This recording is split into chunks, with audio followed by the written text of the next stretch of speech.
You will not believe what happened when the governor's golden boy landed in my courtroom after wrecking a black man's entire livelihood.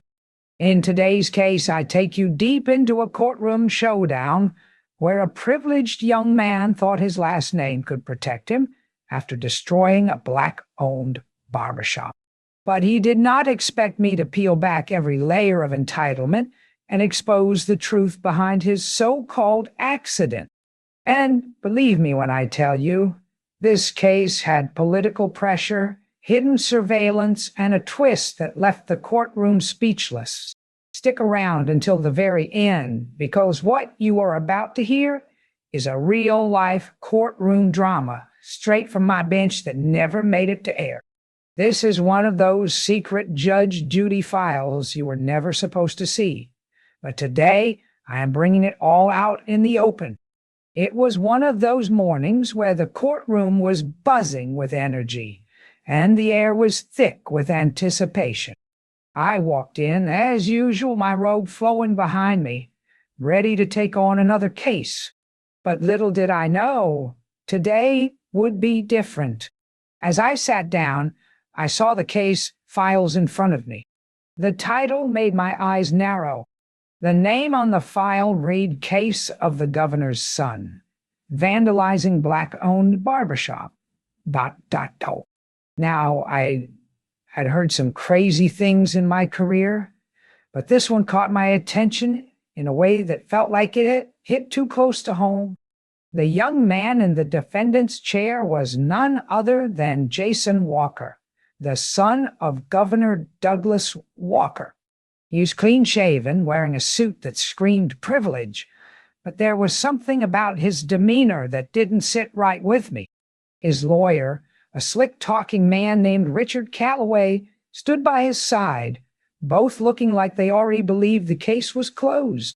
They thought they could walk out of here without facing the consequences of Jason's actions. Well, I was about to make sure that didn't happen.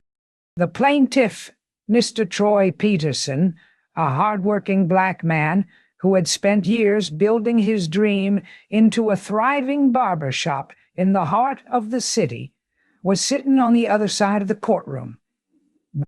His eyes were filled with pain, but there was also a burning fire in them that told me he wasn't going to let anyone get away with what had happened to him. His barbershop had been his pride and joy, a beacon for his community. And now Jason Walker had destroyed it, for reasons I was still about to uncover. I slammed my gavel down, bringing the room to order. "Let's get started," I said, my voice carrying authority. "Jason Walker, you stand accused of vandalizing Mr. Peterson's business. What do you have to say for yourself?" Jason shifted uncomfortably in his chair, glancing at his lawyer for reassurance. But his lawyer was already motioning for him to speak. "Your Honor, it was all a misunderstanding," Jason said, his voice shaky but trying to sound confident. "I was out with some friends, and we got a little drunk. We didn't mean to cause any damage to the barbershop. It was just a stupid mistake, and I regret it." I raised an eyebrow, not buying his story for a second. "A stupid mistake, you say? And that mistake involved smashing the windows of an entire business and spray-painting racial slurs on the walls. That's not a stupid mistake, young man. That's a deliberate act of destruction. And I intend to find out why you did it." The room went silent as Jason's face turned pale. His lawyer started to speak, but I cut him off with a firm gesture. "Mr. Calloway, I've heard enough. It's time we get to the truth, and I will find it. Mr. Peterson, you may begin by telling me what happened on the night in question." Mr. Peterson stood, his voice steady, but his eyes showing the pain of what he had endured. "Your Honor, I've worked my entire life to build this business," he began. "My barbershop isn't just a place to cut hair. It's a safe space for my community. It's a symbol of hard work and perseverance. But on that night, my world came crashing down. I received a I could see the tears in Mr. Peterson's eyes, but he held his composure. I could feel the weight of his words in my bones. It was clear this wasn't just an accident. This was intentional, and someone had used their power to hurt him. Jason, I said, turning my attention back to him, you think you can get away with this because of who your father is. That's not how this courtroom works. We hold everyone accountable for their actions. I want to know why your group targeted Mr. Peterson's barbershop specifically. Jason hesitated, his hands shaking. We didn't target anyone, Your Honor. We were just out having fun, and things got out of hand, he muttered. I wasn't buying it. You expect me to believe that? You're telling me that after a night having fun. You just happened to stumble across a black-owned business and thought it was a good idea to destroy it. Come on, Jason, tell me the truth. The tension in the room was palpable, but then Jason did something I wasn't expecting.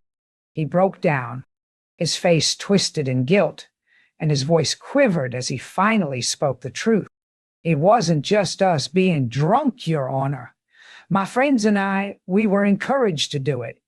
We were told that it would be funny, that we were sending a message. And the worst part is, I didn't stop them.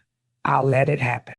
At that moment, I knew we were getting closer to the heart of the matter. Jason's voice was full of shame, but it was clear he had been influenced by something much larger than a night of poor decisions. I turned my attention to his lawyer. Mr. Calloway, would you like to add anything to this? Calloway stood up, his face tight with frustration. Your Honor, Jason was just a kid. He didn't know what he was doing. He's deeply sorry for what happened. I shook my head. Sorry doesn't fix a business that's been destroyed, and it doesn't fix the hurt that's been caused. Jason, you may be a young man, but you know right from wrong. And what you did was wrong. I looked over at Mr. Peterson. Mr. Peterson, I know this situation has been painful, but I want you to know that justice will be served today. As the trial continued, more evidence was presented, and it became clearer that Jason's actions were more than just a careless mistake. They were part of a larger issue of privilege and entitlement that had gone unchecked for too long. But as the gavel came down and the verdict was announced, it was clear that Jason Walker's actions would have consequences, no matter who his father was. This case wasn't just about one barbershop being vandalized. It was about standing up against racism and privilege in all its forms. And as the courtroom filled with murmurs of approval, I knew we had made a statement that would not be easily ignored. Justice had been served, and the message was clear. No one is above the law.